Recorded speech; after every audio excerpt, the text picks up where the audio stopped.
আরবি যখন মসজিদে হয় ও আলোচনা করবো নাকি? ও বলে তো মারপিট পেতে যাবে। হাফেজ সাহেবকে বলছে, হাফেজ সাহেব বললে কি, বললে মন্ডল পাড়ায় মসজিদে 1 ঘন্টা 5 মিনিটে খতম তারা বিশেষ করে, তুমি কি করছো? তোমার 1 ঘন্টা 10 মিনিট লাগছে কেন? কোন মাদ্রাসায় পড়েছো? দেখতে পাচ্ছ না আমাদের বাড়িতে বাড়ির মেয়েরা সব রান্না করে বসে আছে, সারাদিন খাইনি গিয়ে খাবো। তো তোর যদি এত খাওয়ার ইচ্ছা থাকলো তারাই পড়তে এসেছিস কেন তুই মসজিদে? বলো 1 ঘন্টা 5 মিনিটে খতম তারাবি শেষ হবে, এটা তারাবি পড়া হয়? কিসের তারাবি? তারাবি শব্দের অর্থ হলো আরাম করে করে, গ্র্যাজুয়ালি, ধীর স্থির ভাবে, কমফোর্টেবল ভাবে, রিল্যাক্সে যে নামাজটা পড়া হয় তার নাম তারাবি। আরাম করে করে পড়া। 2 রাকাত পড়েছেন, আবার 2 রাকাত, আবার 2 রাকাত। আর আমাদের সমাজে একটা দোয়া আছে জানেন কি বলছি? বুঝতে পারছেন না? 4 রাকাত হয়ে গেল, ও মুখস্থ নাই, আন্দাজে রুহ। কি হলো? ফেরেস্তা যে কটা এসেছিল ফেরেস্তাগুলো ঘুরছে, বলছি কি বললো? কি বললো? বলে দাঁড়া, ফের 4 রাকাত দেরি কর। আবার 4 রাকাত হয়ে গেছে। ধান ভাঙাচ্ছে যেন, পরিষ্কার বলতে পারে না। আমার ভাইয়েরা, রমজান মাস আসে বান্দার সঙ্গে কোরআনের একটা সম্পর্ক তৈরি করে দিতে, বলুন সুবহানাল্লাহ। আমরা মসজিদে হাফেজ সাহেবের উপরে প্রেসার ক্রিয়েট করব না। ইমাম সাহেবকে কমিটি বলবেন, ইমাম সাহেব রমজান মাস শুরু হলে তারাবি ধীর স্থির ভাবে পড়ুন আমার মসজিদে। আমি যেখানে থাকি, এই ভাইয়ের বাড়ি ওখানে, আমাদের বাড়ির মানে আমাদের ওখানেই এনার বড় ভাই আমাদের মসজিদের ইমাম সাহেব, আলহামদুলিল্লাহ। তো প্রথমে একটা হাফেজ সাহেব আসলো, বাচ্চা হাফেজ সাহেব। কমিটির লোক কেউ বলছে না, এর পিছনে নামাজ হবে না। বললে কেন? বললে গোঁপ দাড়ি ওঠে নাই। কি বলছে? বয়স কিন্তু 15। কি বলছে বুঝতে পারছেন না? গোঁপ দাড়ি ওঠে নাই, ওর পিছনে নামাজ হবে না। আমি বললাম রমজান মাসে যে মালগুলো মসজিদে আসে যাদের দাড়ি নাই, ওদের পিছনে ওদের নামাজ কি হবে? আচ্ছা, যে ছেলেগুলো 15-16 বছর বয়স এখনো গোঁপ দাড়ি ওঠেনি, ওদের নামাজ হবে? কথা বলে না। ওদের নামাজ হবে? তোর হলে এই হাফেজটা কি দোষ করেছে? বলছে না, ছোট বাচ্চা। কত অজুহাত, ছোট বাচ্চা, ও বাচ্চা আছে 15 বছর বয়স নাকি ছোট বাচ্চা। এবার প্রথম বছর দিয়েছে, সে তো তুফান হাফেজ, একদম বন্দে ভারতের মতো পড়ছে। আলিফ লাম মিম দালিকাল কিতাবুল লা রাইবা হুদাল লিল মুত্তাকিন আল্লাযিনা ইউমিনুনা বিল গায়বি ওয়া ইয়াকুমুনা বিস-সালাতি আল্লাযিনা। উনি প্রথম তারাবি শেষ করে উপরে এসেছে। হাফেজ সাহেব তুমি যা করলে, ফেরেশতারা কলম সব ভেঙে ফেলেছে। বললে কেন? বললেন এ তারাবি তো আল্লাহর নবীকে পড়তে বলা হয় নাই, এটা তারাবি না। আস্তে আস্তে ধীর স্থির ভাবে থেমে থেমে কোরআন পড়ো। নবীর উপরে কোরআন যখন নাজিল হলো, ইকরা বিসমি রাব্বিকাল্লাযী খালাক খালাকাল ইনসানা মিন আলাক ইকরা ওয়া রাব্বুকাল আকরাম আল্লাযী আল্লামা বিল। বলে যে তুমি বলো, আর টাওয়ার পায় না। আল্লাযী আল্লামা বিল কলম আল্লামাল ইনসানা মা লাম ইয়ালাম। সুবহানাল্লাহ পড়েন। এই 5টি বাক্য হচ্ছে আসমান থেকে হেরা গুহায় বিশ্ব নবীর উপরে প্রথম নাজিলকৃত বাণী। সুবহানাল্লাহ। জিবরাইল বলে দিয়ে চলে গেল। আল্লাহ নবী প্রচন্ড ভয় পেলেন, আর যেটা শুনিয়ে দিয়েছেন ওটা যাতে নবীর মেমোরি থেকে মেমোরি লস না হয়ে যায়, ভুলে যাতে না যায়, যাতে মেমোরি থেকে না মুছে যায়, স্মৃতি থেকে যাতে যা না চলে যায়, এজন্য বিশ্বনবী মোহাম্মদ মুস্তাফা সাল্লাল্লাহু আলাইহি ওয়াসাল্লাম বারবার বারবার বারবার তিনি পড়ছেন। আর যত জোরে পড়ছেন তাড়াহুড়ো করছে। কি বলছি বুঝতে পারছেন না? মুখস্থ করতে গিয়ে আল্লাহ নবীর ঠোঁটটা নড়ছে, তাড়াহুড়ো করছে। আল্লাহ দেখলেন, আল্লাহ বুঝলেন যে বিশ্ব নবীর ঠোঁট নড়ছে, খুব তাড়াতাড়ি পড়ছে, নবী বারবার পড়ছে, নবীর কষ্ট হচ্ছে।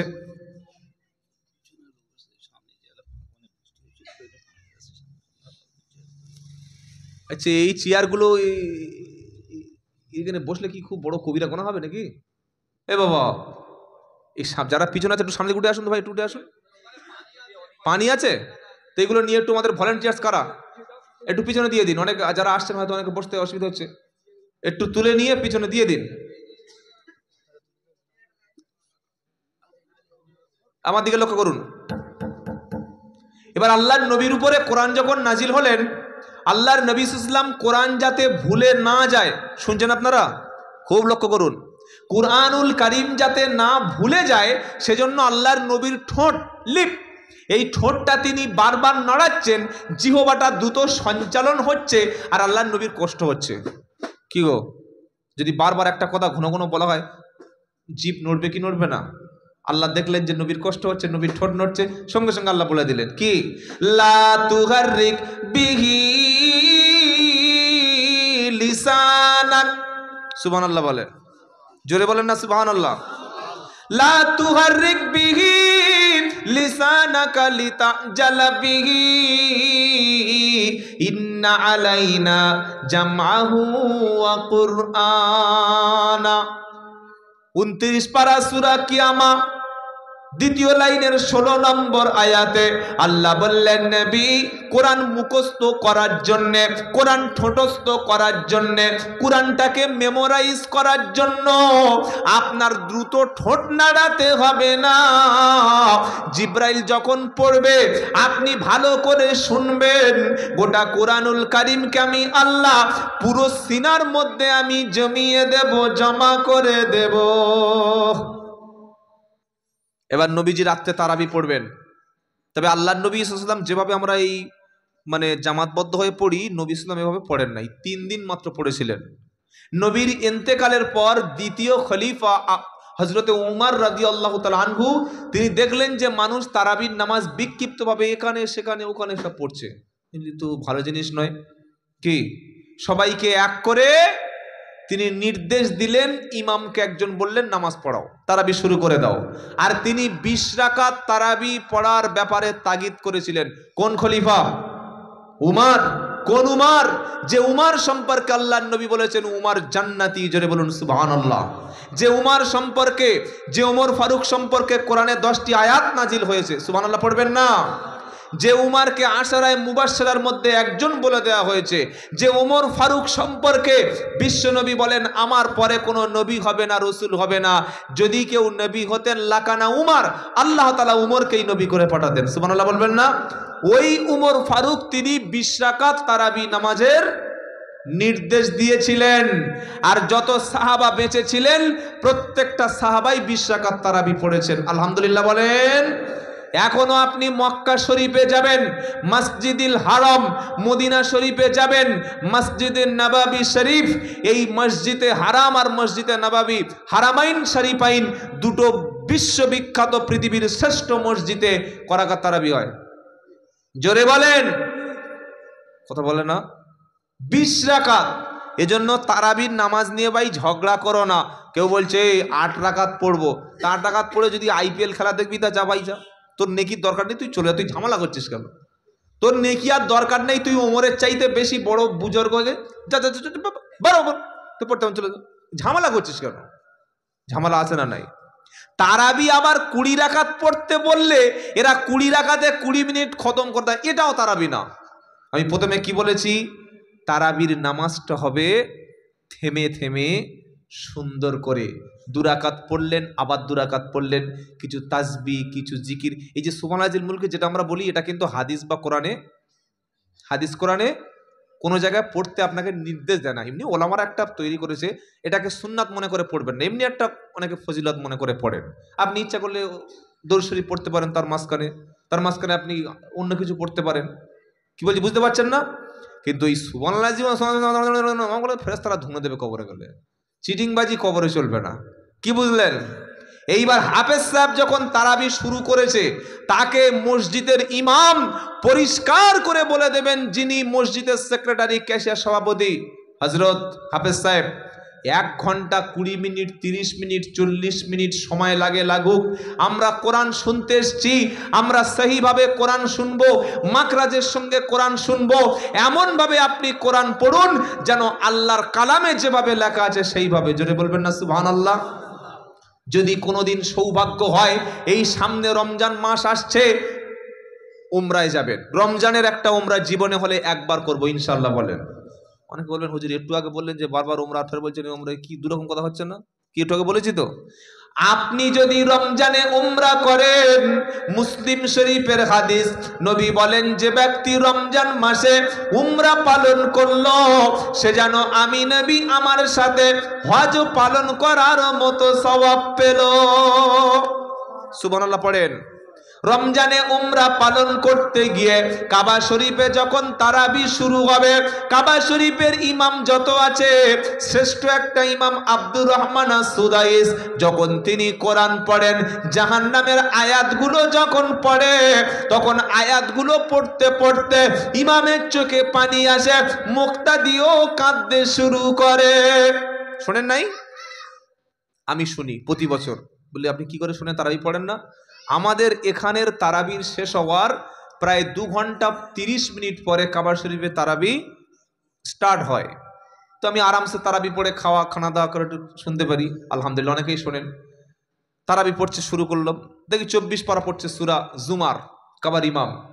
ওয়াসিকাল্লাযীনা কাফারু ইলা জাহান্নামা যুমারা হাত্তা ইদা জাউহা ওয়া ফুতিহাত আবওয়াবুহা ওয়া ক্বালা লাহুম খাযানাতুহা আলাম ইয়াতিকুম রুসুলুম মিনকুম ইয়াতুলুনা আলাইকুম আয়াতি রাব্বিকুম ওয়া ইউনদিরুনাকুম লিকা ইয়াউমিকুম হাদা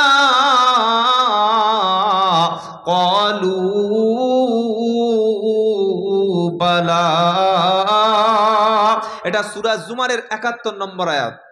ইমাম সাহেব পড়ছে, ওয়াসিকাল্লাযীনা কাফারু ইলা জাহান্নামা যুমারা।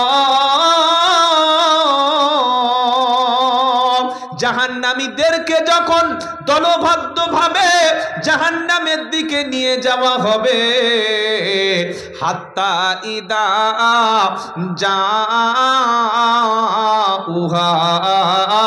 অতঃপর যখন জাহান্নামীরা জাহান্নামের কাছাকাছি চলে যাবে, ফুতিহাত আবওয়াবুহা, জাহান্নামের দরজাগুলি সব খুলে দেওয়া হবে। আর জাহান্নামের ফেরেশতা জিজ্ঞাসা করবে, আলাম ইয়াতিকুম রুসুলুম মিনকুম, আলাম ইয়াতিকুম রুসুলুম মিনকুম, হে জাহান্নামীরা, আল্লাহর পক্ষ থেকে তোমাদের কাছে কি কোনো বার্তাবাহক গেল না? কোন ওলামারা, দিনের সাথীরা, দাওয়াতের সাথীরা, ওলামারা কোরআন হাদিসের কথাগুলি তোমাদের সামনে গিয়ে কেউ বলল না? ইয়াতুলুনা আলাইকুম আয়াতি রাব্বিকুম, ইয়াতুলুনা আলাইকুম আয়াতি রাব্বিকুম, আর আমার আয়াতগুলি, আমার কোরআনের কথাগুলি তোমাদের সামনে কি কেউ কোনোদিন তেলাওয়াত করলো না? ওয়া ইউনদিরুনাকুম লিকা ইয়াউমিকুম হাদা, আমার সঙ্গে সাক্ষাৎ করতে হবে, আমি আল্লাহ আমার সঙ্গে দেখা করতে হবে, এই বিষয় তোমাদেরকে কেউ সতর্ক কি করলো না? জাহান্নামীরা তখন বলবে, ক্বালু বালা, হ্যাঁ অবশ্যই আমাদেরকে সতর্ক করেছিল। আয়াত যখন বলছে, আব্দুর রহমান সুদাইস কাবা শরীফের প্রধান ইমাম তারাবি পড়াচ্ছে, আর চোখের পানিটা তার জবান চেহারা ভিজে যাচ্ছে। সুবহানাল্লাহ পড়বেন না? আর আমাদের যে তারাবিগুলো মসজিদে, হাফেজ সাহেবদের মোটে দোষ নাই। আমি তো বলছি, কেন দোষ নাই? ওই একটু ধরে ধরে পড়লে, নামাজ পড়ে লাইট মারছে উপরে, হাফেজ সাহেব বললে কি এদিকে এসো, দেখো তো কি উপরে ছাদে কিছু আছে নাকি, বললে ঘড়ি দেখো ক মিনিট লাগলো, কালকের ক মিনিট, আজকের ক মিনিট, 5 মিনিট বেশি, 5 মিনিট বেশি। কোন মাদ্রাসায় পড়েছো? ইয়ার ঠিকঠাক আছে? এই 10 মিনিট সময় বেশি লাগালে কেন? তো এই লোকটা যাবে কোথায়? তো চাকরি তো বাঁচাতে হবে। কি বলছি বুঝতে পারছেন না? হাফেজ সাহেব বললে দাঁড়া 12টা বাজাচ্ছি। তারপরের দিন ধরেছে একদম 5G গতিতে। কি বুঝলেন? আর রহমান আল্লাহ জীবান, খালি তুকাজ জীবান ইয়াকিলুন ইউমিনুন ইয়ালামুন, এই ছাড়া কিছু বুঝতে পারছে না। পৃষ্ঠার শেষটা। নামাজ পড়ে বাড়ি যাচ্ছে, কটা বুড়ো দেখি শুধু খালি কোমরে হাত দিয়ে, একটু জোরে ধরবো। মৌলবীদের পিছনে কোনোদিন কাটি মারবেন না, এমন শাস্তি দিয়ে দেবে বাপেও বুঝতে পারবে না, জীবনে করবেন না এরকম। বরং হাফেজ সাহেবকে স্বাধীনভাবে পড়তে দিন। আপনি পড়ুন, ভালো লাগে আপনি পড়ুন, যত সুন্দরভাবে পড়ুন। কারণ কোরআন যত থেমে থেমে পড়বেন আল্লাহ তত বেশি কবুল করবেন, বেশি আরো এর ফাজাইলের ফজিলত অনেক বেশি। বলুন সুবহানাল্লাহ। কোনোদিন দেখেছেন বাংলার জমিনে এত মসজিদে তো জীবনে ঘুরেছেন, নামাজ পড়েছেন, বাংলার কোন মসজিদে দেখেছেন জীবনে যে কোরআন পড়ছে ইমাম সাহেব কাঁদছে? হ্যাঁ বানা বলেন? ইমামের চোখে জল নাই, মুক্তাদির চোখে পানি নাই। কাঁদি কোথায়? দোয়ার শেষে কাঁদছি কেন? এই সময় কান্নার সময়? ইমাম তো কাঁদবেন নামাজের মধ্যে। আল্লাহর নবী যখন জাহান্নামের আয়াত পড়তেন নবীর চোখটা পানিতে ভিজে যেত। সাহাবায়ে কেরাম যখন জাহান্নামের আয়াতগুলো চোখে ভেসে আসতো, চোখের পানিতে তাদের মুখ ভিজে যেত। আল্লাহর নবীর স্ত্রীরা যখন কোরআন তেলাওয়াত করতেন জাহান্নামের আয়াত সামনে আসলে চোখের পানিতে ভিজে যেতেন। আরেকটা আয়াত পড়ছে কাওয়া শরীফের ইমাম সুদাইস পড়ছে, সূরা ইয়াসিনের আয়াত 56 নম্বর আয়াত। কোনটা? ওয়ামতাজুল ইয়াউমা আইয়ুহাল মুজরিমুন।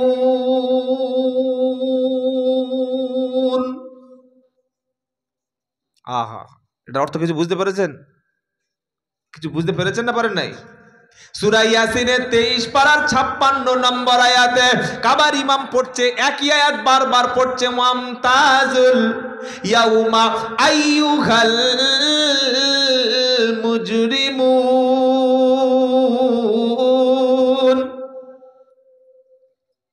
কিয়ামতের দিন আল্লাহ বলবে, হে অপরাধীরা, পাপিষ্ঠরা, হে জাহান্নামী ব্যক্তিরা, ইমানদার ব্যক্তিদের থেকে তোরা আলাদা হয়ে যা, তোদেরকে আমি আল্লাহ নামটা বাদ দিয়েছি, তোরা জান্নাতি ব্যক্তিদের থেকে আলাদা হয়ে যা। আল্লাহ যেদিন ঘোষণা করবে তখন আমার নামটা যদি জান্নাতের দলে না হয়ে আমার নামটা যদি জাহান্নামীর কাতারে পড়ে, বাঁচানোর মতো সেদিন কোনো বাবা খুঁজে পাওয়া যাবে না। তাই এখনো সময় আছে, আমলটা ঠিক করে নাও। কাবার ইমাম যখন তারাবি পড়ে, নামাজে যখন কোরআন পড়ে, চক্ষু তার পানিতে ভিজে যায়। আর ইমাম যারা, মুক্তাদি যারা কাবা শরীফে নামাজ পড়ে তাদের চোখে পানি আসে। কারণ মোমেন ব্যক্তি কোরআন শুনলে চোখে পানি আসবে। বললে এটা আপনি কোত্থেকে পেলেন? 7 নম্বর পারার প্রথম পৃষ্ঠা প্রথম লাইনে 83 নম্বর আয়াত সূরা মাইদা। আমার আল্লাহ বলছে, ওয়াইদা সামিউ মা উনজিলা ইলার রাসূল তারা আয়ুনাহুম তাফিদু মিনাল যাম'i মিম্মা আরাফু মিনাল হাক্কি ইয়াকুলুনা রাব্বানা আমান্না ফাকতুবুনা মা'আশ শাহিদিন।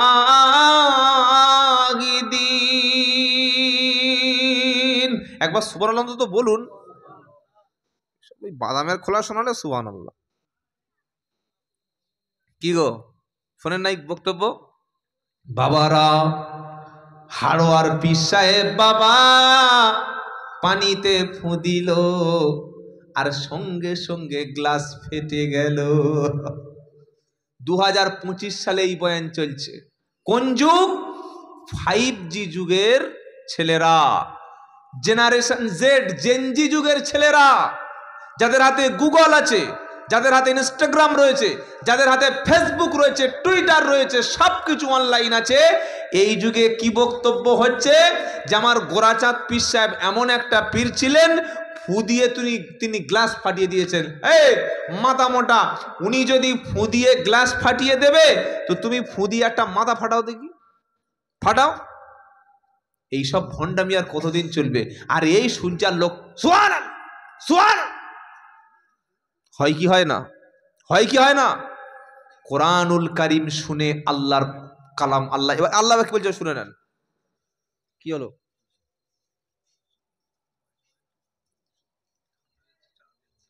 চা কি আপনারা একটু খাবেন নাকি? হ্যাঁ না কিছু বলে না? বলুন যে খাবো, ভালো হয়। বাপ বলছে উনি বিয়ে করবি, বললে বিয়ে দিলে ভালো হয়, তার মানে খাবার ঝোঁক একটু আছে। দিন দিন বিসমিল্লাহ। এই বাবা একদম তাড়াতাড়ি তাড়াতাড়ি, বিস্কুট দেবেন না, শুধু চা। হ্যাঁ শুধু চা ইনশাল্লাহ। সামনে রমজান আসছে, তারাবি সবাই পড়বো তো ইনশাল্লাহ? জোরে বলেন। আর হাফেজ সাহেবের পিছনে তারাবি পড়তে যাব, ধীর স্থির ভাবে দাঁড়িয়ে দাঁড়িয়ে কোরআন শুনবো, বলুন ইনশাআল্লাহ। তাড়াহুড়োর জায়গা কিন্তু কোরআন। কোরআন কি শোনাচ্ছে? আচ্ছা চাটা দেন আর আমরা তো আলোচনা শুরু করি। কারণ রোজার যে মাস আসছে, এটা হচ্ছে রহমতের মাস। কিসের মাস? রহমতের মাস, বরকতের মাস, মাগফিরাত মাস। রোজার মাসে রাখলে রোজা খালেস নিয়েতে, বদলা ইহার যায় গো পাওয়া দুই জাহানেতে। সুবহানাল্লাহ। চা খেয়ে বলবেন না আগে বলবেন? জোরে বলুন না সুবহানাল্লাহ। রোজার মাসে রাখলে রোজা খালেস নিয়েতে, বদলা ইহার যায় গো পাওয়া দুই জাহানেতে, বদলা ইহার যায় গো পাওয়া দুই জাহানেতে। রোজার মাস রাখলে রোজা খালেস নিয়েতে, বদলা ইহার যায় গো পাওয়া দুই জাহানেতে, বদলা ইহার যায় গো পাওয়া দুই জাহানেতে। আল্লাহর নবী বলছেন রোজাদার, এ বাবা কথা বলবেন না, এদিকে শুনুন, খারাপ শুনুন। নবী ইসলাম বলছেন রোজাদারের জন্য দুটো, তারাবিটা একটু রাখি, চাটা খাওয়ার মধ্যে এই কথাটা বলেন, আবার ফের তারাবিতে ফিরে আসছে। তারাবিটা এখন কাজ বাকি আছে। তো আল্লাহর নবী ইসলাম বলছেন রোজাদারের জন্য দুটি আনন্দ। কটা? কথা বলেন না। দুটি। এক নাম্বার হলো ইফতারির সময়। কখন বলেন? ইফতারি। আর একটা সময় হলো আল্লাহ সুবহানাহু তাআলা যখন রোজাদারের পুরস্কারটা স্বয়ং নিজে হাতেই দেবেন। সুবহানাল্লাহ পড়বেন না? রোজাদারের প্রথম আনন্দ হলো, রোজাদারের প্রথম আনন্দ হলো ইফতার। সাহারি করেছে 4:30 সময়, 5:42 ইফতার শুরু হবে, সামনে খাবার নিয়ে বসে আছে। 5:42 হওয়ার 1 মিনিট আগে কেউ ইফতার করে?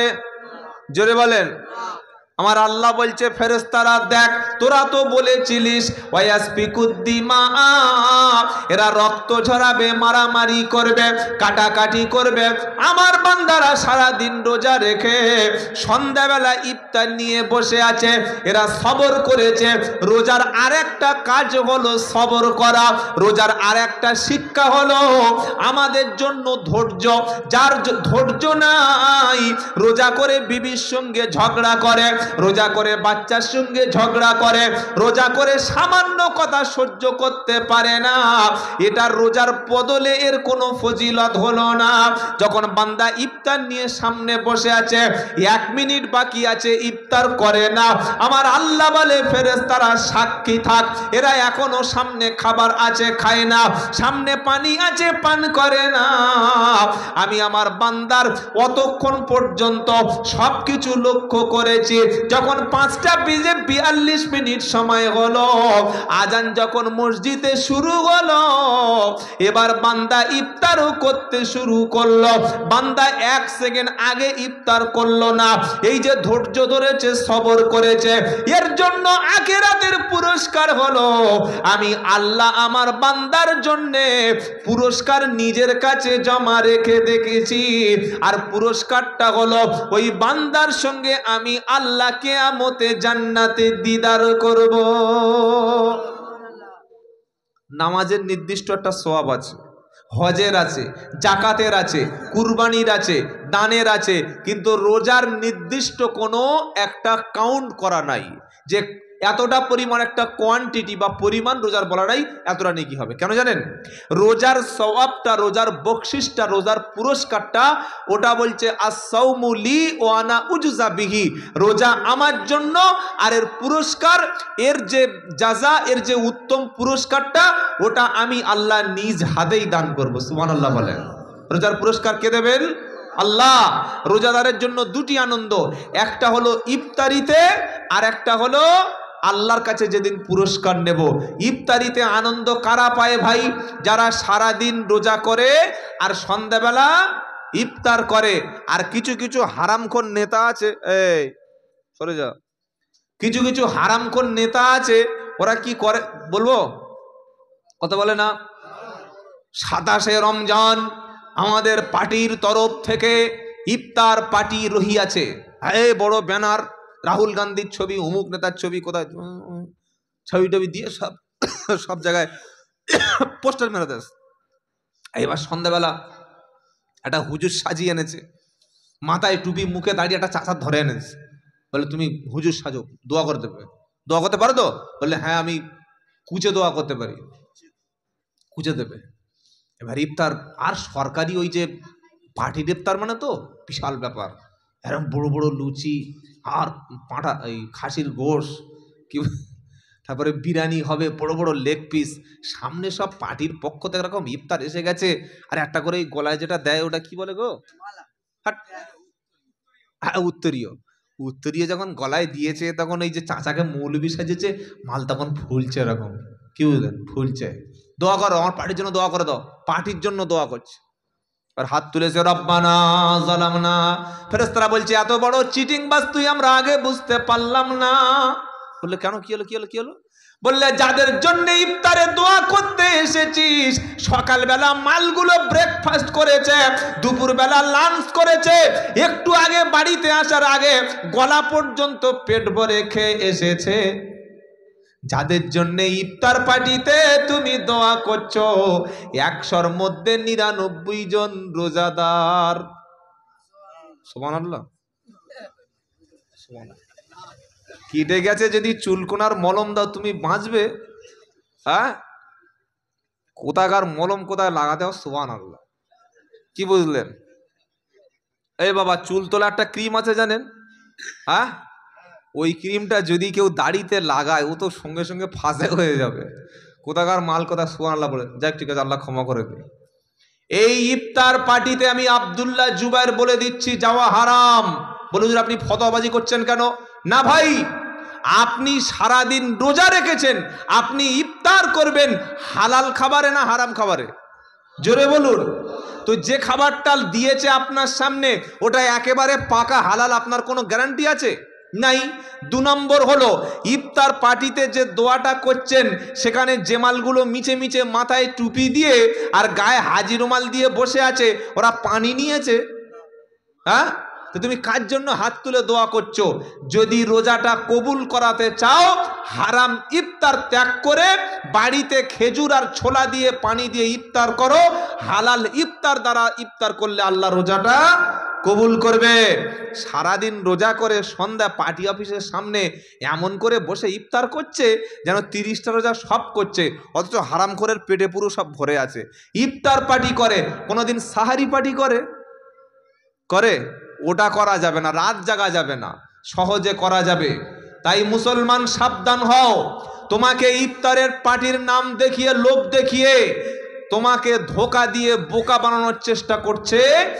ইফতার হচ্ছে একটা ইবাদত। ইফতার কি? জোরে বলেন। নবী বললেন উম্মাত শোনো, তোমরা যতদিন দ্রুত তাড়াতাড়ি ইফতার করবে আল্লাহ তাআলা ততদিন এই উম্মাতকে কল্যাণের মধ্যে রাখবে। সুবহানাল্লাহ বলেন। কিছু কিছু মায়েদের ফতোয়া, বললে বাবা আজান হচ্ছে 6:42, এখনো ইফতারের সময় হয়নি। বললে কেন? বললে ক্যালেন্ডারে যেটা আছে টাইম আরো 2 মিনিট দেরি করতে হয়। এটা মেয়েরা বলে না, বলে না? এই যে এটা ফতোয়াতুন নিসা, মেয়েদের ফতোয়া, হাদিস কোরআনে পাবে না, আউট অফ ইসলাম, ইসলামের বাইরের ফতোয়া মেরে দিয়েছে। ইফতার 6:42, হারুনের মা ইফতার করছে 6:45। বললো হারুনের মা 3 মিনিট, হারুন টারুন আবার কেউ নেই তো? বলছে হারুনের মা 3 মিনিট দেরি করছো কেন? বললেন না বাবা, সারাদিন শুকিয়েছি, আর 3 মিনিট শুকুতে পারবো না। কি সুন্দর করে বলছে, তুমি ছাগল একটা। আল্লাহর হুকুম যেটা সেটাই তোমার করতে হবে। আল্লাহ নির্দেশ দিয়েছে 6টা 42, তোমাকে 6টা 42 করতে হবে, 1 মিনিট পরে করতে পারবে না। ওলামারা বসে আছে, জিজ্ঞাসা করুন, কেউ যদি জেনে শুনে টাইম দেখে ইচ্ছা করে 1 মিনিট কেন, সামান্য মুহূর্ত যদি বিলম্ব করে, ও রোজাটাই নষ্ট হয়ে যাবে। কি যাবে কি যাবে না? রোজা নষ্ট হয়ে যাবে। ইসলামের উপরে কোনোদিন পাকামি করবেন না। কিছু করতে গেলে ওলামাদের কাছে জিজ্ঞাসা করবেন।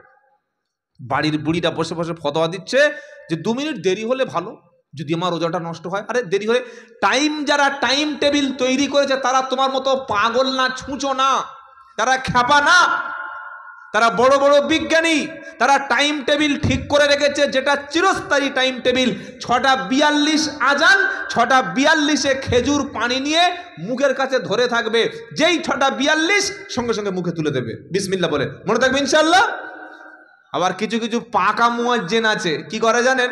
6টা 42 হয়ে গেছে, এবার প্রথমে একটা খেজুর খেয়েছে, নাম নাম নাম নাম, বড় রকম সেই আজোয়া খেজুর খেয়েছে, খেয়ে ফেরে 1 গ্লাস রুয়াবজা শরবত কত কত কত করে খেয়ে নিয়েছে। খেতে খেতে তখন 6টা 44। এইবার দেখছে এরকম বড় একটা সেই চপ, বুঝলেন, ভম্বলের বাপ চপ ভেজেছে, একদম মারাত্মক চপ।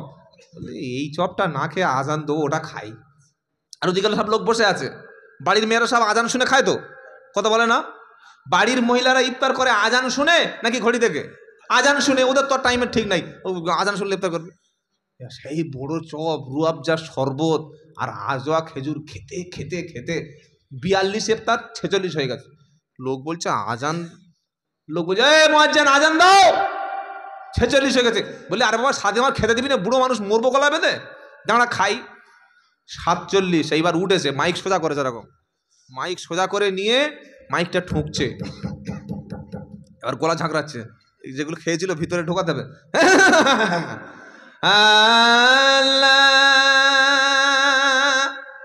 এই কটা বাজে? 47। রোজা হয়েছে? জোরে বলুন। 42-এ আজান, 47 পর্যন্ত মুয়াজ্জিন খেজুর, রুয়াবজা আর বড় বড় চপ খেয়ে এইবার গলার ভোল্টেজ দেখাচ্ছে। এই যে 5 মিনিট দেরি করলো, সময় নষ্ট করলো, বাড়ির মেয়েরা সব দেরি করে 5 মিনিট ইফতার করলো। হযরত আপনি বলুন রোজাটা হয়েছে না হয়নি? বলে দিন, বলে দিন, রোজা হয়েছে? রোজা নষ্ট হয়ে গেছে। এর জন্য দায়ী কে? এই পাকা মাল। কি বলেছি মনে থাকবে? মুখে খেজুর দিয়ে বা পানি দিয়ে আগে আজান দাও, মনে থাকবে ইনশাল্লাহ। এই ভাই জানে আমার মসজিদে আমি কি করি জানেন? মুয়াজ্জিন সাহেব আজান দেয় না দেয়, আমি ঘড়ি নিয়ে বসে থাকি, কম্পিউটার টাইম যেই দেখবো 42 সময় খাবো। হুজুর খাচ্ছেন, রোজা খাচ্ছে? আমি না, আগে আমার রোজাটা হবে, তোদের হবে। বলে কেন? না, আল্লাহ সময় মতো ইফতার করতে বলেছে, ইফতারের সঙ্গে আজানের কোনো সম্পর্ক নাই। কি বলছি বুঝতে পারছেন না? আপনি সেই প্লেনে যাচ্ছেন বিদেশে, কিংবা ট্রেনে আছেন, ট্রেনে আজান শুনতে পাবেন নাকি? নাকি ট্রেনে আপনাকে আজান দেবে? তো 6টা 42 হয়ে গেছে, আপনি কি ইফতার করবেন না করবেন না? আজানের সাথে সম্পর্ক হলো, ইফতারের সঙ্গে সম্পর্ক হলো সময়ের, ইফতারের সঙ্গে আজানের কোনো সম্পর্ক নাই। তবে হ্যাঁ, মাগরিবে রমজান মাসে আজানটা যথাসময় কেন দেওয়া হয়? যে আজান শুনে মানুষ, আমরা বাঙালিরা ইফতার করি। আমেরিকা, ইউরোপ, কানাডা, ফ্রান্স, অনেক অমুসলিম খ্রিস্টান দেশে এখনো পর্যন্ত লাউড স্পিকারে আজান দিতে দেয় না, তো সেখানকার লোক ইফতার করে না। টাইম সঠিক দেখে ইফতার করবেন। আর যারা মুয়াজ্জিন, তাদের এই রেসপন্সিবিলিটি, এই দায়িত্ব যেন থাকে, তারা এতটা রেসপন্স যেন তাদের এইটুকু থাকে যে টাইম হয়ে গেছে, সঙ্গে সঙ্গে মুখে একটু কিছু দিয়ে আজান দেবো। কথা মনে থাকবে ইনশাআল্লাহ। বাড়ির মহিলারা এই ভুলটা সবচাইতে বেশি করে। ও আজান হয়েই যাচ্ছে ওদিকে তরকারি নেড়েই যাচ্ছে, শেষে একটু কোন রকমের ছোলা দিয়ে খাওয়া শুরু করে দিল, ইফতার রোজা নষ্ট হয়ে যাবে। খেয়াল করবেন, সাহারি দেরি করে করা সুন্নাত, আর ইফতার তাড়াতাড়ি করা, যদি বলেন, সুন্নাত। কথা মনে থাকবে ইনশাআল্লাহ।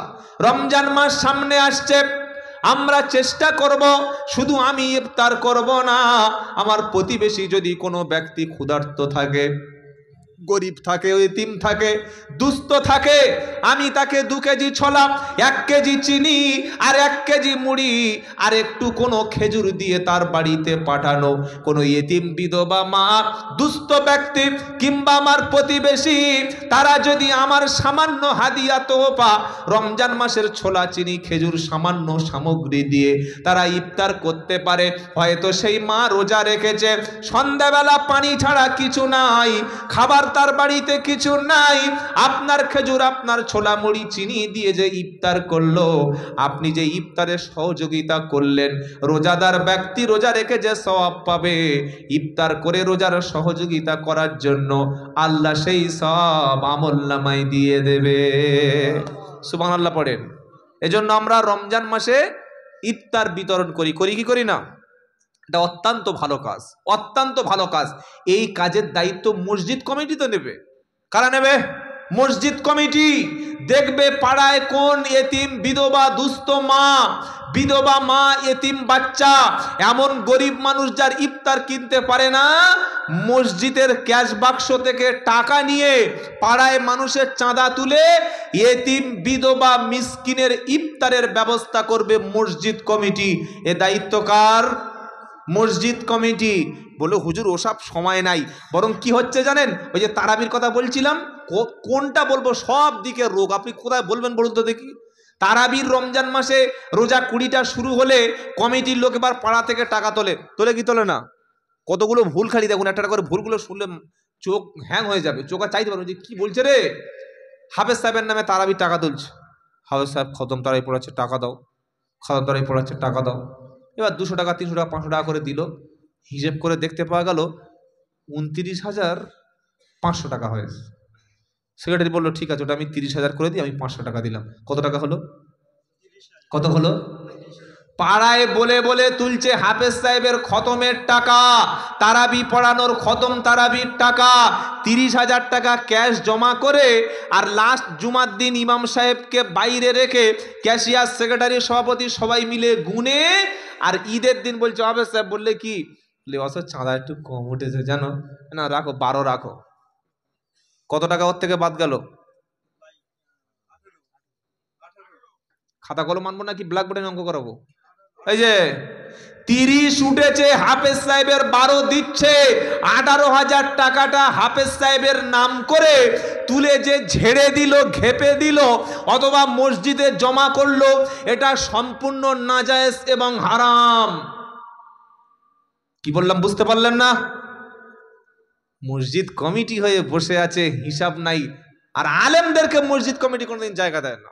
সব ফাসিকের গোষ্ঠী সব মসজিদ কমিটি বসে আছে, সুদখোর, ঘুষখোর, পরের জমি, ওই জমি কি দেয় গো লোকের, হ্যাঁ বন্ধক দেয়, তাই তো, জমি বন্ধক দিয়ে মসজিদের কমিটি। ছি ছি ছি ছি ছি, তওবা তওবা। মসজিদ কমিটির মধ্যে সেই লোক জায়গা পাবে নামাজি, কোরআনওয়ালা, যাকাত দেনেওয়ালা, আল্লাহ ছাড়া অন্য কারোর ভয় পায় না।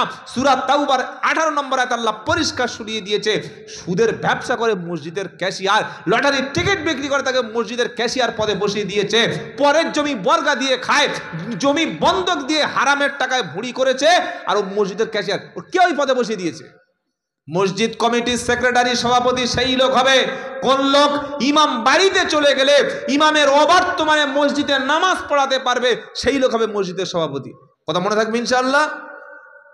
ফাসিক লোককে মসজিদের ক্যাশিয়ারের পদে বসিয়ে দিয়েছে, 30,000 টাকা ইমাম সাহেবের নামে তুলে। কোন অধিকারে তুমি তার 18,000 টাকা দিলে? কোন অধিকারটা তোমার কে দিয়েছে বলো? এটা করে কি করে না? মসজিদে টাইলস, মসজিদে এসি, মসজিদে কি নাই, মসজিদে ঢুকলে যেন জান্নাতে ঢুকে পড়েছি। এই পরশুদিন আমার প্রোগ্রাম ছিল বর্ধমান জেলার রায়না, পূর্ব রায়না, মাধবদিঘি, ওখানে কয়েক হাজার লোক, হাজার হাজার লোক এসছে, আলহামদুলিল্লাহ, বিশাল বড় প্রোগ্রাম। তাই বললাম ভাই ইমাম সাহেব কেউ আছেন? একজন বলে হ্যাঁ হুজুর আছি, বয়স্ক লোক। হুজুর একটু দাঁড়ান, ভাই দাঁড়ান, কিছু মনে করবেন না। কতদিন আছেন? 18 বছর আল্লাহ খেদমত করাচ্ছে। কত টাকা দেয়? কত টাকা দেয়? বললে 6,000 টাকা। আমি যদি মিথ্যা বলি, আল্লাহ যেন আজকের রাতটাই আমাকে যেন দুর্ঘটনায় মৃত্যু করিয়ে দেয়। কি বলছি বুঝতে পারছেন না? ওয়াল্লাহি আল্লাহকে সাক্ষী রেখে বলছি, বৃদ্ধ মানুষ, তিনি বলছেন দাঁড়িয়ে, 18 বছর মসজিদে ইমামতি করছি, 6000 টাকা। তোমার চোখ কোথায় গেছে? মসজিদে যদি টাইলস ছিল না, নামাজ হয়নি, এসি ছিল না, নামাজ হয়নি, মসজিদে ফ্যানের নিচে নামাজ হয় না, যত চর্বি যত গরম সব মসজিদে, সারাদিন রাস্তায় ঘামছে আর মসজিদে গিয়ে পাকার তলায় বসছে। বিল আসলে বিল দিবি 1 টাকা, 1 টাকা তো বিল দিবি না কারেন্টের। কি বুঝলেন? এলাকায় যত মসজিদের সম্মানিত ইমাম আছেন, আমি গুনাহগার, আপনাদের দুটো পায়ে ধরে বলে যাচ্ছি, রমজান মাস শুরু হলে ইমাম সাহেবের বেতন যা আছে মিনিমাম কি আছে জানার দরকার নাই, মিনিমাম 2টো করে 1000 টাকা বাড়িয়ে দেবেন। বলুন ইনশাআল্লাহ। ইনশাআল্লাহ তো আসতে বলেন, তার মানে টাকা কমিয়ে দেবেন নাকি? জোরে বলুন ইনশাআল্লাহ। এটা পাড়ার যুবক ছেলেরা পারবে। বাবা, আপনি মসজিদ কমিটির লোক নাকি, চলে যাচ্ছে নাকি? সাবধান, ওটার সুযোগ নাই। আর কতক্ষণ বলবো, আর একটু বলি হালকা করে নাকি? কি বুঝলেন? ইমামদের বেতন বাড়ান, ইমামদের সম্মান দেন, আল্লাহ জাতিকে সম্মান দেবে। বলুন সুবহানাল্লাহ। জোরে বলুন সুবহানাল্লাহ। প্রত্যেকটা মসজিদে ইমামের ঠিক মতো সংসার চলে না, ইমামের বিবির ঠিক মতো একটা কাপড় কিনে দিতে পারছে না, ইমামের বাচ্চাটা ভালো স্কুলে পড়াতে পারছে না, ইমামের মা অসুস্থ হয়ে গেলে মাসে টাকা পাঠাতে পারছে না, আর খালি বলছে হুজুর এত টাকা নিয়ে কি করো বলুন দেই। এটা বলবেন না। হ্যাঁ, যদি আপনার মাটির মসজিদ বাবা, মসজিদে ইনকাম নাই, ফ্রি নামাজ পড়ে দেবো, অসুবিধা নেই, ফ্রি নামাজ পড়াবো। সেদিন একজন বলছে হুজুর আপনারা বক্তারা বক্তব্য করে টাকা নেন কেন? আইলাম এই হারামখোর, তুই তোর মসজিদের ইমাম সাহেবের 30,000 টাকা দে, 1 পয়সা টাকা নেবো না। আর এমনিতে আমি টাকা কার কাছে চাই না, কেউ বলতে পারবে না আমি টাকা কার কাছে ডিমান্ড করি। যা দেবেন খুশি করে বলুন আলহামদুলিল্লাহ, এটাই আমার কথা। ওই হাওয়ারের বক্তা আমি নই যে 2 ঘন্টায় 20,000, 15,000, 30,000 টাকা। কোনো কমিটি বলতে পারবে না যে এত টাকা না দিলে যাব না। বলি না কেন? এটাকে দিনের দাওয়াত মনে করে যদি একটা মানুষ হেদায়েত হয়, এটাই আমার জন্য যথেষ্ট। আলহামদুলিল্লাহ, আলহামদুলিল্লাহ বলেন। আচ্ছা, যে রোগের ওষুধগুলো পড়ছে, এই রোগগুলো সমাজে আছে না নাই? আছে, আছে। কিছু কিছু লোক বলছে জলসা দিস না, লাভ নাই, ওসব লাভ নাই, ফানসান দে। কি বললো? যারা বলছে জলসা দিস না, তারা ফানসান দিলে খুব খুশি হবে, তাই তো? এই যে আপনি এখানে বসে বসে যতগুলো কোরআনের আয়াত শুনলেন, একটা অক্ষরে 10টা নেকি আল্লাহ দিয়েছে কোরআন পড়ে। আর শুনলেও সমান নেকি, শুনলে নেকি, পড়লে নেকি, কোরআন দেখলে নেকি হয়। সুবহানাল্লাহ বলবেন না? শুনলে নেকি, পড়লে নেকি, কোরআন দেখলে নেকি হয়। কোরআন পড়ে আমল করলে জান্নাত পাওয়া যায়। জোরে বলুন সুবহানাল্লাহ। তারাবির নামাজ আমরা আদায় করব, ইমামকে যোগ্য বেতন দেব। আর রমজান মাস যখন শুরু হবে, আমরা আল্লাহর সন্তুষ্টির জন্য রোজা রাখব। বুখারী মুসলিমের হাদিস, মুত্তাফাকুন আলাইহি। আল্লাহর নবী বলেন, কোন ব্যক্তি যদি আল্লাহর সন্তুষ্টির জন্য একটা রোজা রাখে, ওই ব্যক্তিকে আমার আল্লাহ কিয়ামতের দিন জাহান্নাম থেকে 70 বছর দূরত্ব দূরে সরিয়ে রাখা হবে। জোরে বলুন সুবহানাল্লাহ। জান্নাতের যতগুলো দরজা রয়েছে, তার মধ্যে একটা দরজার নাম হলো রাইহান। কি নাম বললাম? এই রাইহান নামক দরজা শুধুমাত্র স্পেশাল আল্লাহ রোজাদার বান্দারা রাইহান নামক রোজার দরজা দিয়ে জান্নাতে প্রবেশ করবে। তাই আল্লাহ পাকের কালাম শোনাচ্ছি, ইয়া আইয়ুহাল্লাযীনা আমানু কুতিবা আলাইকুমুস সিয়াম। এ বিশ্বাসী ইমানদারেরা, তোমাদের উপরে রমজানের রোজা ফরজ করে দিয়েছি। তোমাদের পূর্ববর্তী উম্মতের উপরে যেমন ফরজ ছিল, ঠিক তোমাদের উপর ফরজ করেছি, যাতে তোমরা মুত্তাকি হতে পারো। রোজা আসে বান্দাকে পরেজগার করার জন্য। জোরে বলুন সুবহানাল্লাহ। তারপরের আয়াতে 184 নম্বর আয়াতে আল্লাহ বলছেন, আইয়া মা'দুদাত। রোজা নির্দিষ্ট কয়েকটা দিনের জন্য। চাঁদ দেখে রোজা রাখো, চাঁদ দেখে ঈদ করো। মনে থাকবে ইনশাআল্লাহ। মনে থাকবে? চাঁদ দেখে রোজা রাখো, চাঁদ দেখে ঈদের নামাজ পড়তে যাও। আল্লাহ বলছেন আইয়ামাম মাদুদাত, রোজা নির্দিষ্ট কয়েকটা দিনের জন্য। তবে ফামা কানা মিনকুম মারিদান আও আলা সাফারিন ফাইদ্দাতুম মিন আইয়ামিন উখর, রোজা রাখার মধ্যে, রমজানের মধ্যে যদি তোমাদের মধ্যে কোনো ব্যক্তি অসুস্থ থাকে অথবা যদি সফরে যায়, এই অবস্থার এই দিনগুলির রোজা অন্য সময়ে ইচ্ছা করলে করে দিতে পারে।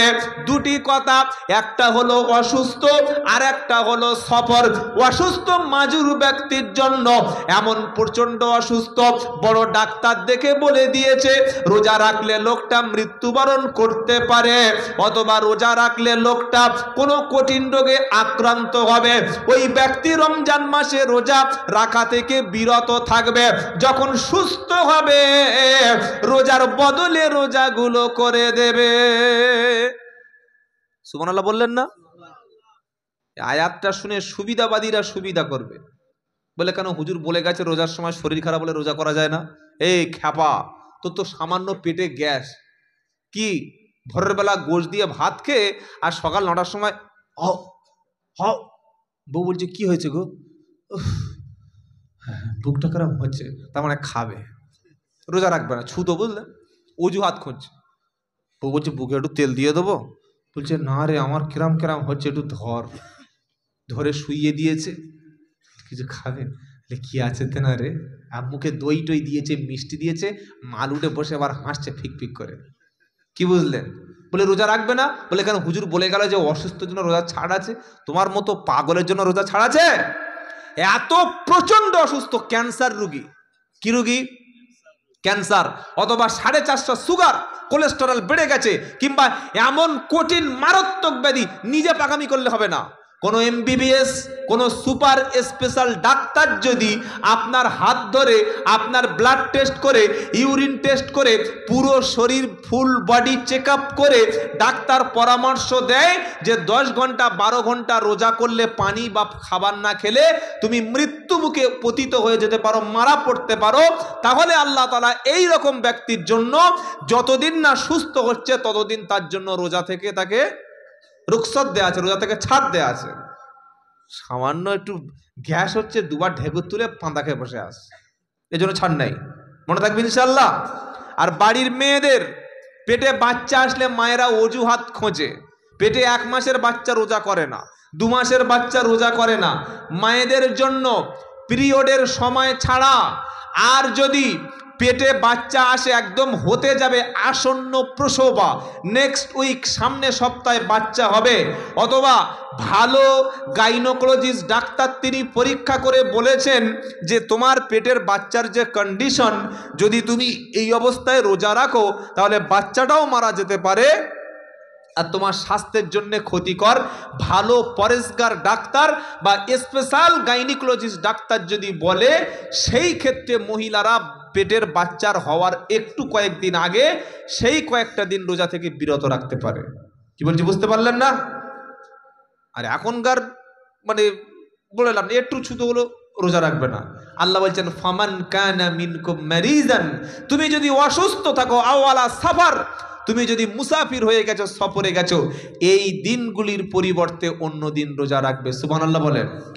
তবে তোমাদের মধ্যে যদি কেউ এমন হয় রমজান মাসে অসুস্থ হয়েছিল, রোজার পরে আর সুস্থ হয় নাই, 41 দিন পরে মারা গেছে, এই যে রোজা রাখতে পারল না, তার পরিবর্তে ফিদিয়াতু তাআমু মিসকিন, একটা রোজার পরিবর্তে একটা করে মিসকিনকে খাবার দেবে। অনেক লোক আছে দেখবেন এত বৃদ্ধ হয়ে গেছে, এত বয়স হয়ে গেছে, আর রোজা রাখতে পারে না, আছে না নাই? তার দ্বারা সম্ভব না, গালে পানি দিচ্ছে, গড়িয়ে যাচ্ছে, তো সে তো খেয়ে বাঁচে না, রোজা রাখলে রোজা রাখতেই পারবে না। এই রকম ব্যক্তির জন্য ইসলাম কি বলছে? ফিদিয়াতুন তুআমু মিসকিন, একটা রোজার পরিবর্তে একটা মিসকিনের ফিদিয়া অর্থাৎ খাবার দিতে হবে।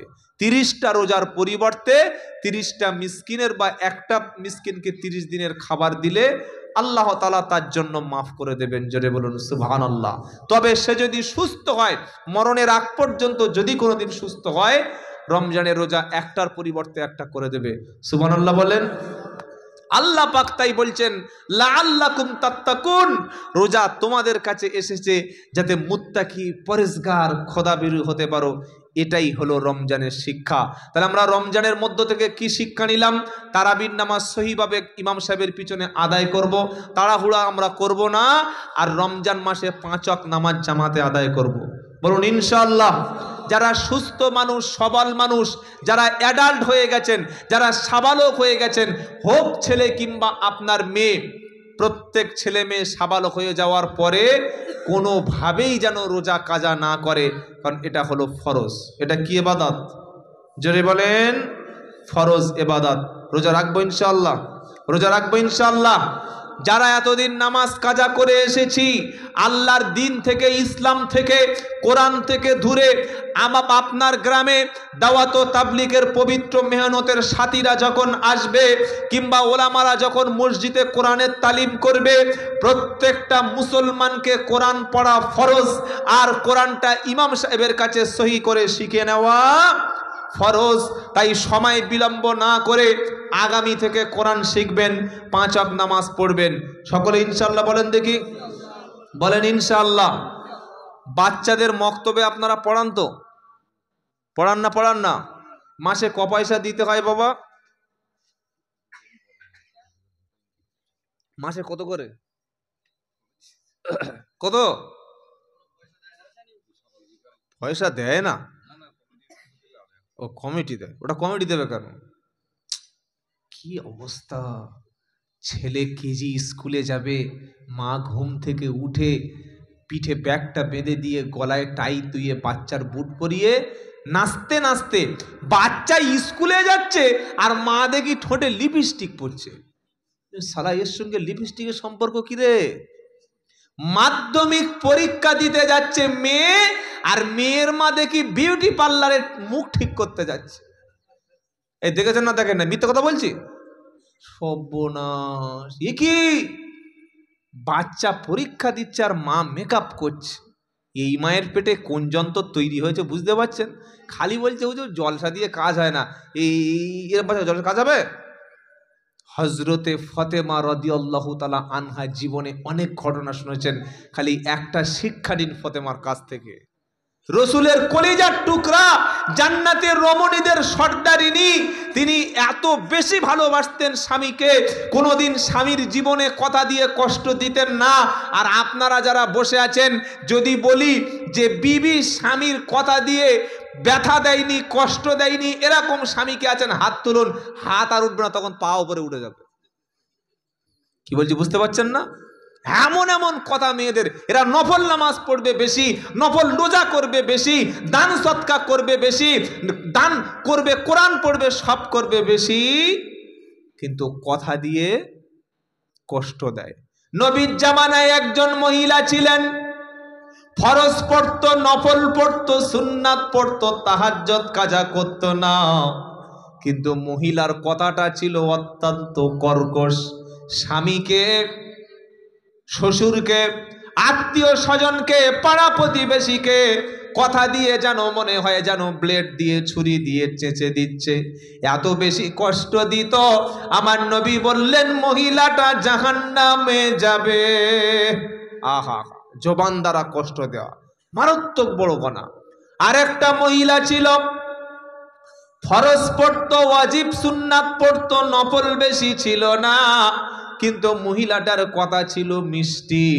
শ্বশুরকে, শাশুড়িকে, ননদ নন্দাইকে, স্বামীকে কখনো বড় বড় কথা বলে কষ্ট দিত না। আমার নবী বলল মহিলাটা জান্নাতি। সুবহানাল্লাহ বলবেন না? সেজন্য যত মা এসেছেন শুনছেন, স্বামীকে জীবনে কোনোদিন কষ্ট দেবেন না। আমাদের কি বলে? তুমি মরো মরোগে না, আমার টাকাটা চাই, আমার সংসারের কাপড় চাই, বলে বলে বলে তো বলছে দেখ আমি এত খেটে খুটে, তুমি বিয়ে করেছো কেন? তুমি খাবে না, বিয়ে করেছো কেন? কি মিষ্টি কথা শুনেই স্বামীর 6 মাসের হাত কমে গেছে। এই কারণে স্বামীরা আগে মরে না স্ত্রীর আগে মরে? কারা মরে গো? কথা বলে না কেন মরে? এমন এমন কথা বলবে, যেদিন একটু বাজার থেকে ভালো যা আনতে বলেছিল আনে নাই, কেউ উঠে সাপের মতো ফোঁস করে উঠেছে, উঠে বলছে তোমার সাথে বিয়ে না করে যদি মুচির সঙ্গে বিয়ে করতো আমার জীবনে সুখ হতো। এরকম কথা আপনার বলেছে কোনোদিন? বলে নাই? যে তোমার সাথে বিয়ে করে জীবনে ভুল হয়েছে এরকম কথা বলে নাই? আল্লাহর ওলিরা কারোর বলে নাই মনে হচ্ছে কোনোদিন। বেশিরভাগ মেয়েদের কথা, তুমি আমার কি দিয়েছো, তুমি আমার শান্তি দিতে পেরেছো, তুমি আমার সুখ দিতে পেরেছো, তোমার বাড়িতে আসা আমার ভুল হয়েছে। ঝগড়া এরকম কথা মেয়েদের মুখ থেকে বার হয় না? হয় না? জোরে বলুন। তাহলে এতক্ষণ আগে বললেন যে হয় না। বউয়ের কথা কি আর কেউ বলে? কি বুঝলেন? হ্যাঁ, লজ্জা লাগছে। কথার দ্বারায় যদি কেউ স্বামীকে কষ্ট দেয়, ফাতেমা রাদিয়াল্লাহু তাআলা আনহা সব সময় ডেকে বলতেন, স্বামী যদি তোমার চাইতে আগে মারা যাই আমি, তাহলে তুমি নিজে আমার গোসল দেবে, নিজে কাফনের কাপড়টা পরাবে, রাত্রেবেলা দাফন হবে, আর কবরে তুমি নিজে নেমে যাবে। লোক ডাকবে না, পাড়ার কোনো মানুষকে বলবে না, এমন গোপন ভাবে দাফন করবে কেউ যেন বলতে না পারে নবীর বেটি ফাতেমা। আমরা তার চেহারাটা দুনিয়ায় না দেখলে কি হবে? খাটিয়ার মধ্য থেকে ফাতেমা এতটা চওড়া, এতটা স্বাস্থ্য ছিল। আমার চেহারাটা, আমার স্বাস্থ্যটা, আমার স্ট্রাকচারটা, আমার বডিটা পৃথিবীর কোন পুরুষ জীবনে কেউ দেখে নাই আলী। আমার মরণের পরে আমার চেহারাটা, আমার দেহটা পৃথিবীর কোন পুরুষকে তুমি দেখাবে না। জোরে বলো সুবহানাল্লাহ। গোপনে গোসল দিল হযরতে আলী, নিজে হাতে গোসল দিল, নিজে হাতে কাফন পরালো, আর নিজে হাতে কবরে শুইয়ে দিয়ে বলল, ফাতেমা নবীর বাড়ি থেকে তোমাকে এনেছিলাম, নবীর কাছে তুমি যেভাবে সুখে ছিলে, শান্তিতে ছিলে ফাতেমা, আমি তোমাকে সেইভাবে রাখতে পারলাম না। কিয়ামতের দিন বিশ্ব নবীর কাছে আমার বিরুদ্ধে যেন তুমি কোনো অভিযোগ করো না। জোরে বলো সুবহানাল্লাহ। আমরা পুরুষরা খালি সব জায়গায় বলি, সব পুরুষরা বলে হুজুর মেয়েদের নিয়ে ওয়াজ করো, মেয়েদেরকে স্বামীর খেদমত করতে বলো, মেয়েদেরকে কোরআন নবী বলল স্বামীর খেদমত করো, আর স্বামীদেরকে বলল তাস খেলে এসে বউ পেটাও। এরকম কথা তোমাকে বলেছে। নবী স্ত্রীকে নিয়ে ছাড়া কখনো বাইরে সফর করতেন না, আর তুমি তোমার বউকে নিয়ে কোনোদিন চিড়িয়াখানা পর্যন্ত ঘুরতে গেলে না। নবী যখন খাবার খেত, বিবির মুখে লোকমা তুলে দিত, একা হাওরের মতো 1 কেজি মাংস খেত না। আর তুমি সকালবেলা উঠে 6টা মুরগির ডিম, যেন জাপানি জেনাটা চলছে, ছা ছা ছা, একাই 6টা খেয়ে নিয়েছে, আর একটা বাকি আছে। বউকে বলছে খাবি, বলছে না খাস না, খেলে তোর প্রেশার বেড়ে যাবে। এই সুন্নাত। আর বলছে দাড়ি রেখেছি সুন্নাত, টুপি পরেছি সুন্নাত। স্ত্রী আর স্বামী একই প্লেটে খায় যারা, আল্লাহর রহমত তাদের উপরে আছে। সুবহানাল্লাহ বলেন। খান তো আপনারা? হ্যাঁ ইনশাল্লাহ বলেন। খাবো ইনশাল্লাহ বলেন। নবীজি রান্না করলে স্ত্রী আয়েশা মাংসর টুকরা আয়েশা সিদ্দিকা একটু মুখে কামড়ে দিয়ে রেখে দিয়েছে প্লেটে। আমরা হলে কি বলতাম, এই আউট কর, মাল সরা সরা সরা, তোর মুখের খাবার আমি খাবো? কি বুঝলেন? নবীজি সেই মাংসের টুকরো নিজে মুখে খেতে শুরু করেছে। আয়েশা সিদ্দিকা বললে, রাসূল সাল্লাল্লাহু আলাইহি সাল্লাম আপনি বললে আমি প্লেট থেকে, পাত্র থেকে আবার মাংসের টুকরো দিয়ে দিতাম, কেন ওই আপনারও আমার মুখের খাবারটা খেলেন? আমার নবী বললেন, আয়েশা এই জন্য করে খেলাম যাতে করে তোমার আমারও মোহাব্বতটা তৈরি হয়। জীবনে কোনোদিন বাড়ির মেয়েদের খাবার কিনে আনে না। এটা জলসা হচ্ছে, এটা ঈদের দিনে 2টো ফুচকা, একটু ভালো খাবার বউকে হাতে একটু দাও, খুশি হবে। ও হারাম করে শালিকে নিয়ে ফুচকার দোকান ফুরিয়ে দিয়েছে। বুঝলেন? শালিকে বলছে খেয়ে নে, আর ফুসকাওয়ালার বলছে দিয়ে দে। কি বুঝলেন? কবরে গেলে ঘাড় পিছন দিকে ঘুরিয়ে দেবে মেরে। ওই কবরে লাশ শোয়ানোর সময় দেখি ঘাড় ঘুরে গেছে বললে কেবলার দিকে করে, সেটা একটা লোক আমাদের গ্রামে মারা গেছে বুঝলেন, এই বেশি দিন হয়নি, 1 মাস 1.5 মাস আগে। এবার কবরে শোয়াচ্ছে, তো ও খ্যাপা জীবনে নামাজ পড়তো না বুঝলেন, সবসময় গাঁজার দিকে মুখ, কোথায় ওই কি বললেন ক্যারাম বোর্ডের দিকে মুখ থাকতো, ওদিকে ওই ড্যান্স হাঙ্গামার দিকে মুখ থাকতো, তাসের আড্ডার দিকে মুখ। মরণের পরে ওর মুখটা কেবলামুখী হবে? কথা বলে না? হবে হবে। আর আমরা যারা নামাজ পড়ি, ইন্নী ওয়াজ্জাহাতু ওয়াজহিয়া লিল্লাযী ফাতারাস সামাওয়াতি ওয়াল আরদ হানিফাও আমা আনা মিনাল, কি গো জানেন না, মিনাল মুশরিকিন।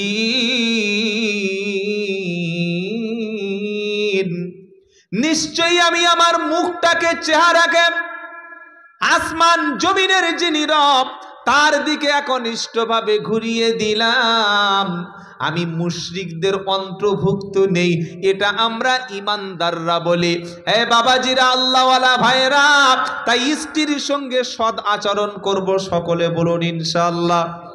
বিশ্ব নবী খালি দাড়ি টুপি পাঞ্জাবি পরেছেন, আর বিবির সঙ্গে ব্যবহারটা আপনারা হাদিসে খুঁজে পান নাই। সুন্নাত নয় শুধু দাওয়াতেরই মেহমান, সুন্নাত নয় শুধু খাওয়ার শেষে মধুপান, আরো কিছু সুন্নাত আছে তুমি জানো কি, জানলেও জীবনে কখনো তা মানো কি। সবচাইতে ভালো বিহেভ, উত্তম আচরণ করতেন মুহাম্মদ সাল্লাল্লাহু আলাইহি ওয়াসাল্লাম নিজের স্ত্রীর সাথে, সুবহানাল্লাহ বলেন।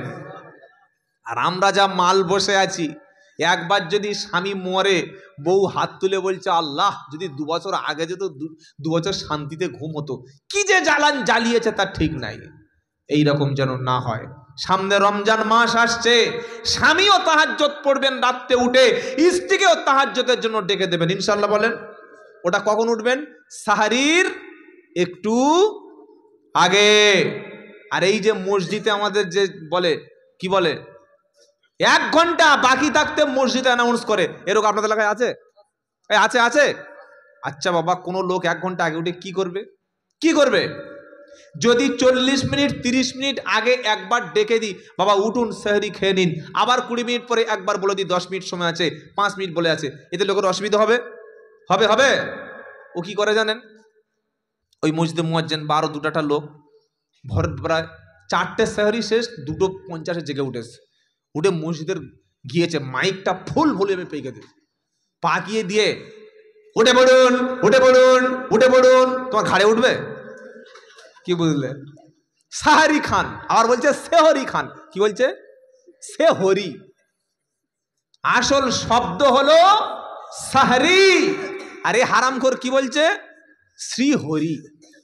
পাশের কটা হিন্দুর লোক বলছে আমাদের হরি খেয়ে নেবে, বলছে বাঁশ টাস নিয়ে মসজিদে যাই চল। পাড়ার ছেড়া চলে এসছে, মুয়াজ্জিন বার হয়ে দেখছে 10-12টা হিন্দু ছেলে। বললে ভাই কি হলো? বলে কি বলছে ফের বলো দেখি। বলছে সেহরি খেয়ে নিন। লেখা আছে সাহরি, আর এ কি বলছে? শ্রেহরি। কত ভুল হচ্ছে। নবী বললেন তাসাহারু ফাইন্না ফিস সুহুরি বারাকা। নবী বললেন তোমরা সাহারি খাও, কারণ সাহরিতে বরকত আছে, সাহারিতে বরকত আছে। সুবহানাল্লাহ বলেন। এই যে 1 ঘন্টা উঠে ডাকা, এটা কতটা সুস্পষ্ট নাজায়েজ কাজ জানেন? হ্যাঁ, 1 ঘন্টা আগে উঠে ডেকে দিয়েছেন, লোকটা উঠে সাহরি খেয়ে আলাদা জিনিস। তুমি কি করছো? উঠে পড়ো উঠে পড়ো উঠে পড়ো, গোসল করো, খেয়ে নাও, রান্না করো। কি ডেকে ডেকে ডেকে এবার দেখছে 5 মিনিট ডেকে দিয়েছে, ফুল ভলিউমে একটা কোরআনের আয়াত চালিয়ে দিয়েছে। চালায় না? চালায় কি চালায় না?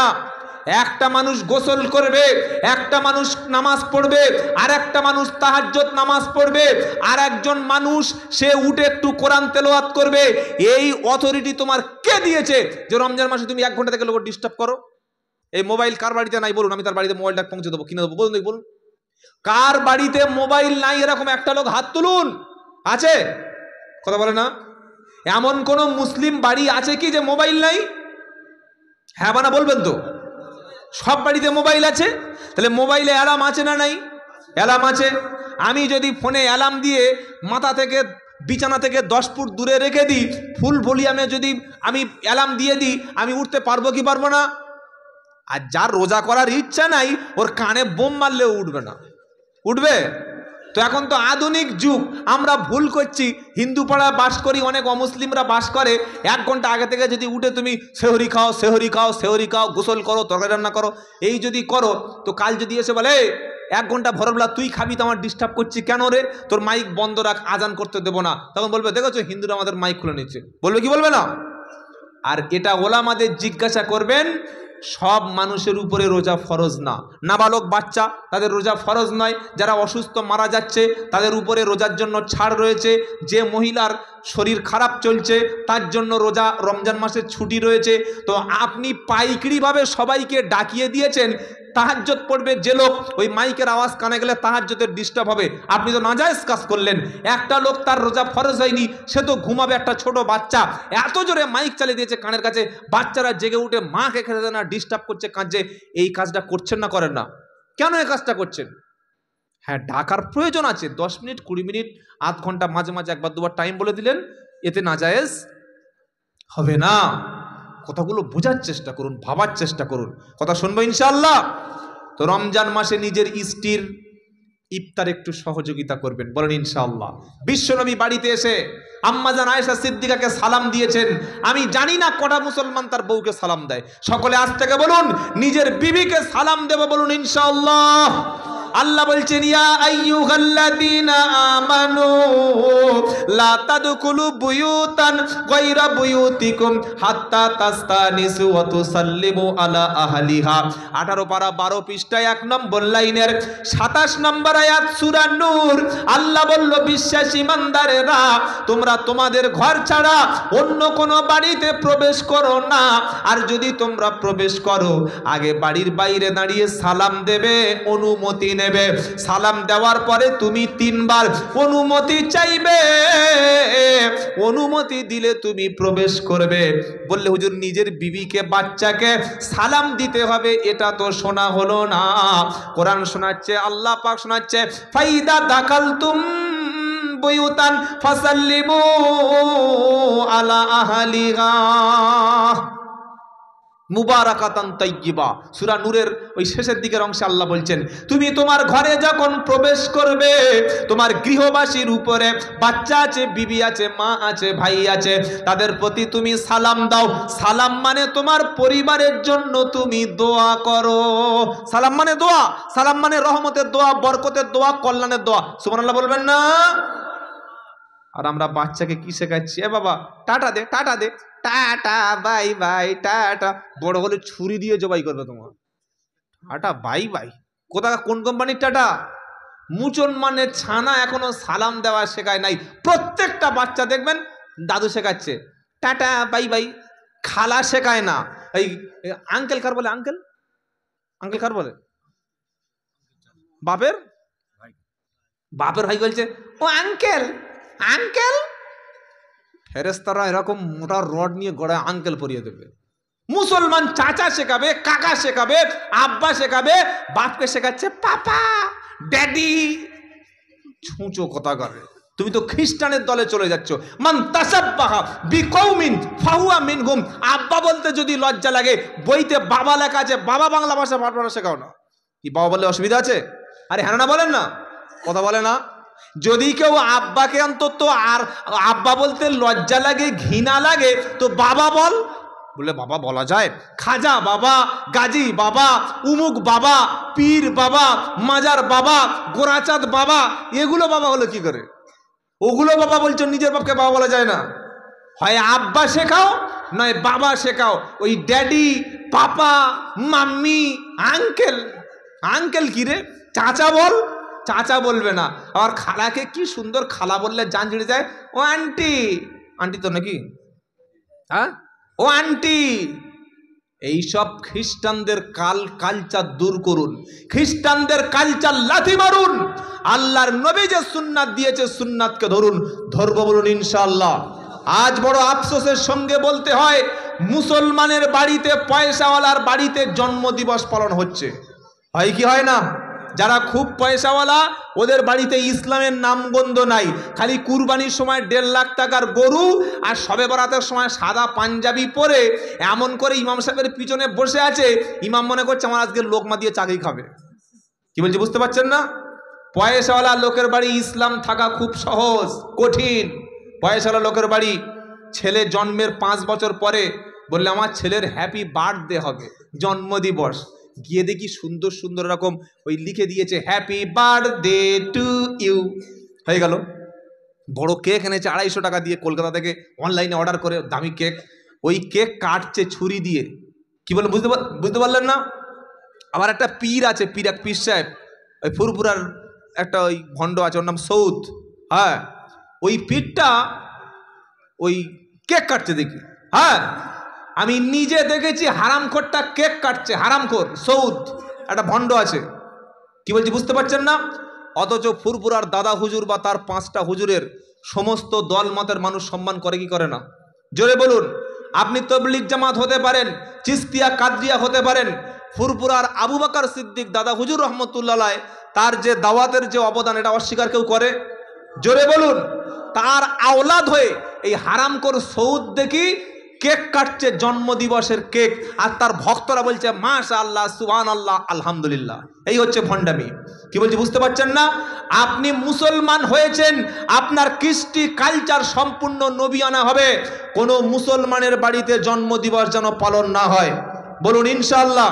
আর আমি কথা লম্বা করব না, কথা শেষ করার আগে যেটা আমি বলবো, আল্লাহর কসম বলছি, ভারতবর্ষে সামনে যেদিন আসছে, যদি আপনি আল্লাহর সঙ্গে সম্পর্ক তৈরি না করেন, মসজিদের সঙ্গে যদি জুড়ে না যান, যদি 5 ওয়াক্ত নামাজ ছেড়ে দেন, আল্লাহর কোরআন যদি ছেড়ে দেন, আমাদের যে ছেলেগুলো আমরা জন্ম দিতে পেরেছি, আমাদের যে মেয়েগুলো আল্লাহ আমাদের পবিত্র আমানত হিসাবে দান করেছে, এই ছেলে আর এই মেয়েটাকে যদি ফরজ দিন, ফরজ ইসলাম, ফরজ কোরআন, ফরজ যে ইবাদত, এই হুকুম আহকামগুলো বাচ্চা বয়সে মক্তব দ্বারা যদি তাকে শিক্ষা না দিতে পারেন, আপনার মৃত্যুর পরে আপনার বাড়িতে কোরআন পড়ার লোক থাকবে না, আপনার মৃত্যুর পরে আপনার বাড়িতে সালাম দেওয়ার লোক পাওয়া যাবে না, আপনার মৃত্যুর পরে হিজাব পরার লোক পাওয়া যাবে না, আপনার মৃত্যুর পরে আপনার বাড়িতে জুমার নামাজ পড়বে এমন কোনো লোক আর নাই।